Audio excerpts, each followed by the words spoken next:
Kementerian Luar Negeri Rusia mengeluarkan peringatan kepada warganya untuk tidak melakukan perjalanan ke Timur Tengah.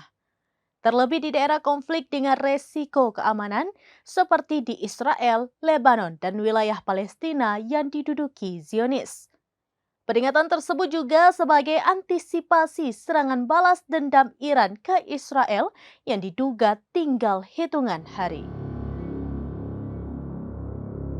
Kementerian Luar Negeri Rusia mengeluarkan peringatan kepada warganya untuk tidak melakukan perjalanan ke Timur Tengah. Terlebih di daerah konflik dengan resiko keamanan seperti di Israel, Lebanon, dan wilayah Palestina yang diduduki Zionis. Kemenlu Rusia menyarankan agar warga negaranya menahan diri untuk tidak berpergian ke wilayah tersebut, kecuali dalam kasus yang sangat diperlukan. Sementara itu, para pejabat Amerika Serikat percaya serangan balasan Iran maupun proksinya di Israel, terutama sasaran militer dan pemerintahan Zionis, sudah dekat.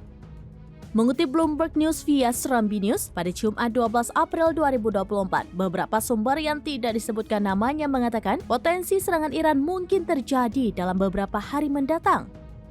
Terlebih berdasarkan laporan intelijen Amerika Serikat, Iran diprediksi akan menggunakan rudal presisi tinggi.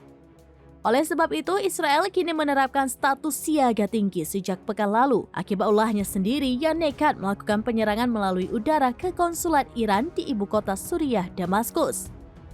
Serangan tersebut menewaskan 7 anggota Korps Garda Revolusi Islam, termasuk 2 jenderal tertinggi.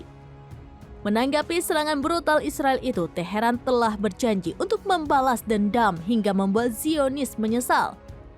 Radio militer Israel GLZ mengungkap dalam keadaan tertekan serangan balasan Iran, Angkatan Udara Israel kini melakukan latihan bersama dengan Angkatan Udara Siprus. Latihan tersebut melibatkan latihan jarak jauh dan serangan terhadap sasaran jarak jauh. Adapun latihan ini dirancang untuk mensimulasikan serangan dari Iran yang dikabarkan akan menggunakan rudal presisi tinggi.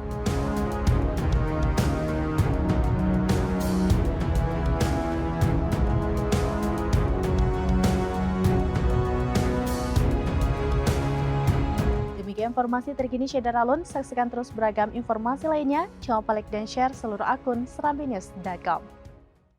Download Tribun X sekarang. Menghadirkan lokal menjadi Indonesia.